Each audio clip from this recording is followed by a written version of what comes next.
जय गुरुदेव। मेरा यार बुल्ले शाह। भाग 7 से आगे। ये संसार कसुम्बड़े का बाग, जैसे ठूठ से खड़े वृक्ष को बहारों ने घेर लिया हो। अरसे से सूखी धरा पर जल से भरा मेघ मेहरबान हो उठा हो। अमावस्या से श्रापित आसमान पर सूर्य मेहर बरसाने लगा हो। एक बुझी बाती को नारंगी लौ छू गई हो। मरण संदेह में जैसे किसी ने नई जिंदगी फूंक दी हो। ठीक वैसे ही बुल्ले शाह के साथ भी हुआ। उसकी जीवन बगिया भी खिल उठी। उसे सर्व सब मिल गया, अंदर से निरंकार का नूरानी जलवा, बाहर आस्ताने की रूहानी फिजा। इसमें विहार करते साकार रब इनायत शाह, उनका प्रेम भरा सानिध्य, उज्जवल मार्गदर्शन। अब तो वह आनंद के हिंडोले से झूमने लगा। उसके दिन अलौकिक मस्ती में गुजरने लगे। उसे ना संसार की खबर रही, न घर बार की। उधर कई दिन हो गए जब वह हवेली नहीं लौटा, तो उसके परिवार वाले चिंतित हो उठे। किसी को नहीं पता था कि वह कहाँ और क्यों गया है, इसलिए गहरी खोजबीन शुरू हो गई। हर मुमकिन ठौर ठिकाने पर उसे ढूंढा जाने लगा। खोज के इस दौर में वे जा पहुंचे बुल्ले शाह के उसी दोस्त के घर जिससे सलाह कर वह लाहौर के लिए रवाना हुआ था। इस दोस्त ने उन्हें बताया कि बुल्ले शाह रब की खोज के लिए लाहौरी फकीर इनायत शाह के आश्रम गया है। कुटुंबी पहले ही बुल्ले शाह की बैरागी रंग ढंग देखकर दहशत में रहते थे। सैयद खानदान के छोटे नवाब कहीं फकीरी की राह न चुन बैठे। वे डर उनके दिल में किसी कोने में हर पल बना रहता था। अब जब बुल्ले शाह ने किसी फकीर के आस्थाने पर जाने की बात सुनी, तो एक पल के लिए तो उनकी सांस ही अटक गई। उन्होंने उसी क्षण बुल्ले शाह को लिया लाने के लिए उसके मित्र को लाहौर भेज दिया। मित्र भी पूछता पुछाता आखिर आश्रम पहुंच ही गया। पर जैसे ही उसने भीतर प्रवेश किया, उसके कदम ठिठक गए, माथे पर बल पड़ गए। आंखन देखी पर विश्वास नहीं हुआ। क्या सामने देहाती लिबास में खड़ा नौजवान बुल्ले शाह है? नहीं नहीं, लेकिन शक्ल तो हूबहू उसी जैसी है। पर वे साहेबजादे क्या कर रहे हैं? भैंसों की मालिश? छी छी। समीप जाकर धीरे से बोला बुल्ले। बुल्ले शाह पलटा। पहले आश्चर्य फिर हर्ष, दोनों भाव उसकी आंखों में झिलमिला उठे। खनकती हुई आवाज से बोला, अरे तुम यहाँ? मित्र थोड़ा नाराजगी जताते हुए, आता नहीं तो क्या करता, तुम तो ऐसे गए कि फिर लौटे ही नहीं। बुल्ले शाह कुटिया की तरफ इशारा करते हुए, चलो अंदर बैठकर इत्मीनान से बातें करते हैं। मित्र जमीन पर बिछी एक गुदड़ी को देखते हुए बोले, वाह बुल्ले, यहाँ तो काफी ठाठ वाठ से रह रहे हो। मित्र का स्वर कटाक्षपूर्ण था। बुल्ले शाह को होश ही कहाँ था। वह तो फाका मस्त हो चला था, आनंद रस में लबालब डूबा हुआ था। इसलिए बस अपनी ही धुन में कह उठा, हाँ यार क्या बताऊं, मुझे यहाँ कौन से ठाठ वाठ मिले हैं, कैसा सुकून मिला है, लफ्जों में तो ताकत ही नहीं, कैसे बयां करूं। मित्र उत्साहित होकर, सब छोड़, पहले बता इनायत मिले, क्या तेरा काम बना? जो नूरानी दीद के लिए तू मारा मारा फिरता था, क्या कुछ हासिल हुआ? बस अब तो बुल्ले शाह हर्ष से झूम उठा। उसकी आंखें मूंद गई। मुंह से एक मस्त काफी फूट पड़ी। शाह इनायत का मैं मोहताज हुआ, महाराज मिले मेरा काज हुआ। दहशत दर्शन पिया द मेरे इलाज हुआ। आप में आप समाया है, मेरे सदगुरु अलख लखाया है। हाँ, यहाँ महाराज इनायत भी मिल गए और उनका रहमो करम भी। उन्होंने मेहरबान होकर मेरी बेकरारी रूह को करार दे दिया, खुदा का नूराली दीद करा दिया। वह रूहानी नज़ारे आज तलक नहीं लखे थे, उन्हें लखा दिया। दिल की बस्ती जो वीरान हो चुकी थी, उसे आबाद कर दिया। यहाँ भीतर अमावस्या की घोर रात थी। अब वहां हजारों सूर्य एक साथ चढ़ आए हैं। यहाँ सन्नाटा था, वहां अनहद संगीत बज उठा है। घंटे, शंख, नगाड़े, वीणा के सुर मिलकर आरती करने लगे हैं। वो अंतकरण सुख कर कुम्हला चुका था, वह अमृत सुधा से सरोवार हो चुका है, सरोवर हो चुका है। वहां विकारों की दुर्गंध बसी थी, यहाँ सुमिरन की सुगंध बिखर रही है। आनंद के कमल खिल उठे हैं।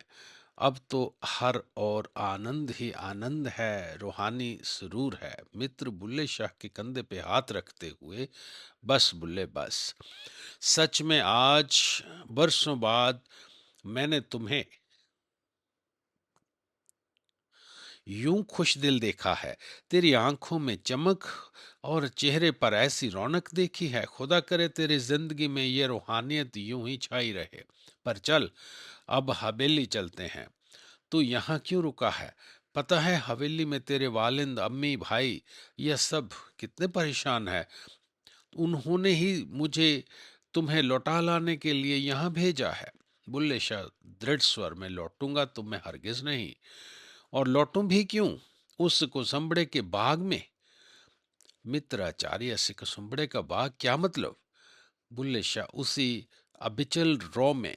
हाँ बिल्कुल, इस संसार कसुम्बड़े का बाग ही तो है। तूने कसुम्बड़े के फूल देखे हैं ना, कितने सुंदर और आकर्षित होते हैं, लेकिन छूने पर पता चलता है कि उनका रंग कितना कच्चा है रे। कितनी बारीक कांटे छिपे हैं उसमें, कैसे जहरीले डंक मारते हैं वो। कोई समझाने वाला नहीं था, इसलिए मैं ताउमर उन्हीं की फूहियां चुगता रहा, उन्हीं की कंटोली झाड़ी में अपना दामन उलझाता रहा। मैं कुसुम्बड़े चुन चुन हारी, इस कुसुम्बे दे कंडे भलेरे, अड़ अड़ चुनरी पाड़ी। पर अब मैं ये नादानी नहीं करने वाला। साईं जी ने मुझे रूहानियत के बाग में ला खड़ा किया। अब तो मैं इन्हें इबादत के फूल संजोऊंगा, पाके इश्क की कलियां चुनूंगा। मित्र तैश में, अच्छा तो अब नवाबजादे यहीं रहेंगे? पर शायद आपको इल्म नहीं है कि आपका 2 दिन का नशा है।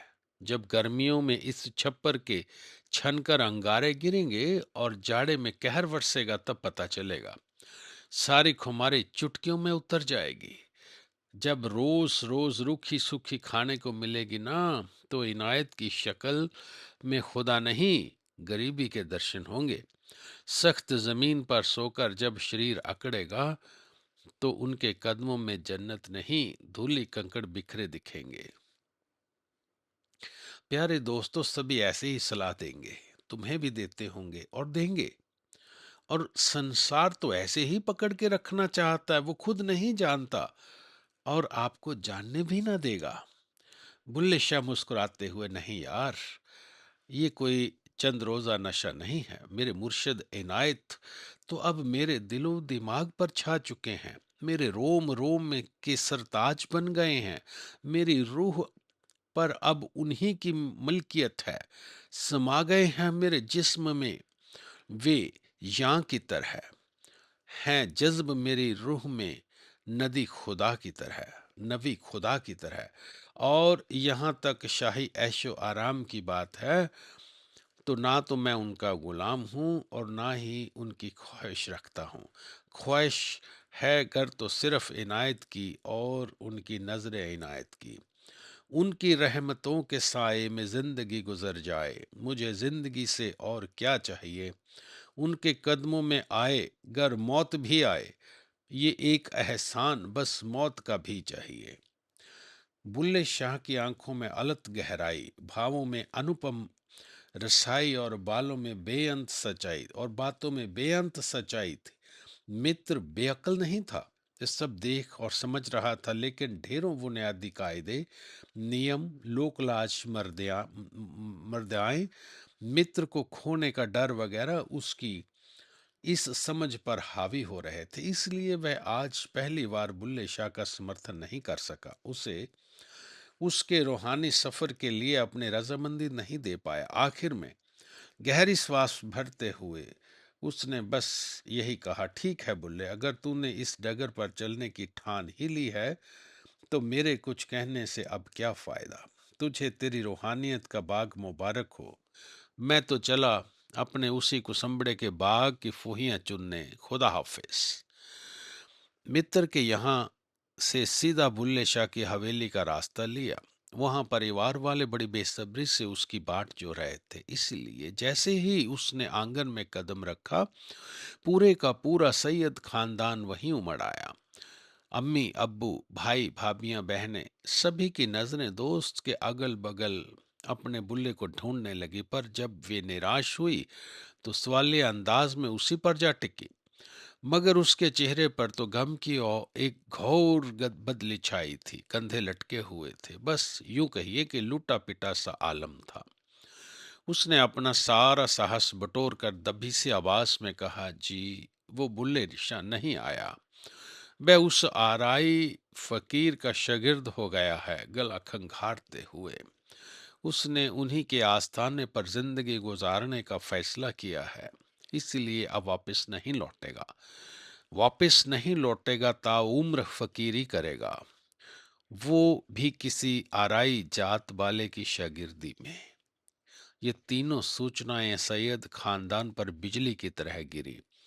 उनसे ऐसी कौंध हुई कि कई एकड़ में फैली उनकी आलीशान हवेली तक डोल गई। उसकी नींव को एक एक ईंट थर्रा गई।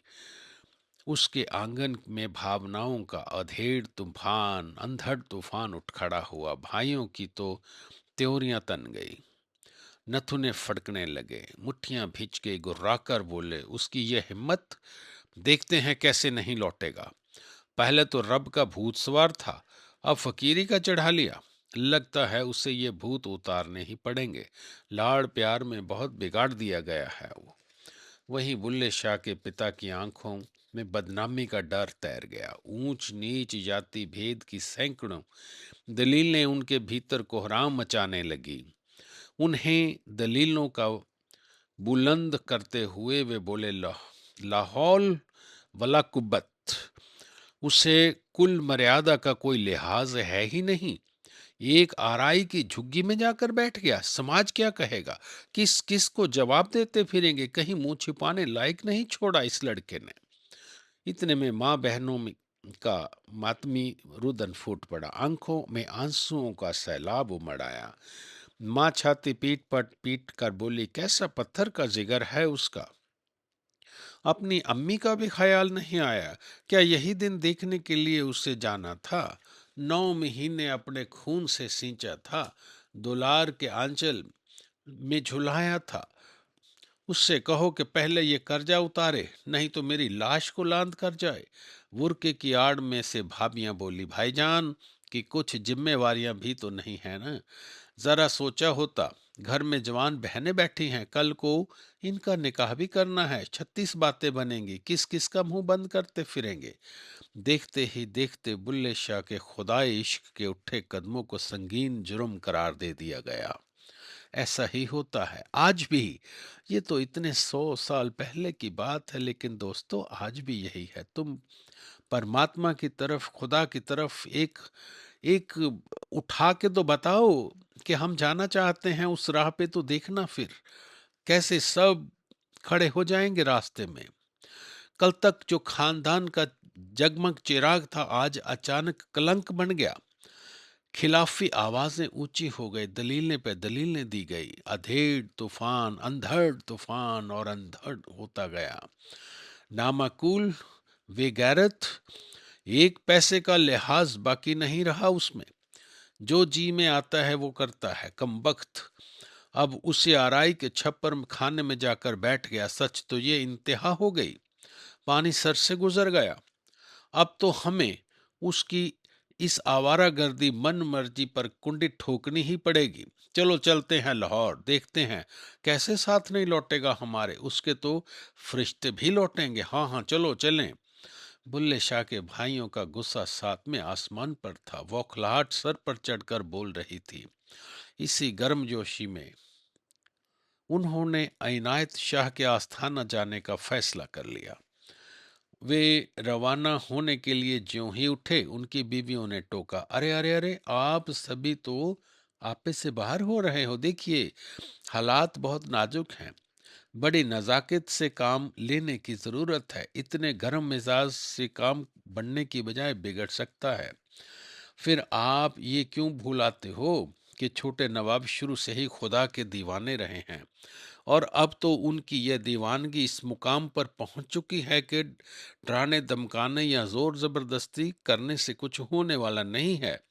वो अपने इरादों से नहीं हिलेंगे। हाँ, फकत रिश्तों का वास्ता देकर उन्हें कमजोर किया जा सकता है। निकाह माकूल, बहनों की सौगंध देकर लौटाया जा सकता है। उनसे निहायत ही जज्बाती ढंग से बात करनी होगी, जो आप भाइयों के बस की बात नहीं। इसीलिए जाएंगी भाईजान को लिवाने, इसलिए भाभियां जाएंगी भाईजान को लहाने। भाभीियों का परामर्श भाइयों को जच गया। माता पिता ने भी उसे एक मत से स्वीकार किया, करते भी क्यों नहीं। आखिर अहम मुद्दा तो खानदान के चिराग को आंगन को वापस लाने का था। उसके लिए फिर मार्ग चाहे कैसा भी अपनाना पड़े, ऐसा नहीं तो वैसा सही, कठोरता नहीं तो फिर भावनात्मक दबाव डालकर ही सही। अगली ही सुबह बुल्ले शाह की भाभियां और बहनें उसके मित्र के साथ लाहौर के लिए चल पड़ी। फिर क्या विरोध की ये विकराल आंधी बुल्ले शाह को डिगा पाएगी? प्रेम डगर के इस मतवाले को मोहन नगरी से लौटा सकेंगी?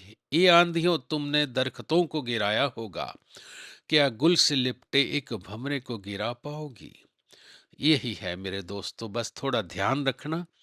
जीवन में ये चीज़ें अवश्य घटती हैं। जो परमात्मा के रास्ते पे चलने को तैयार होते हैं, तो माया नगरी उनको खूब रिझाने के लिए, उनको गिराने के लिए पुरजोर कोशिश करती है।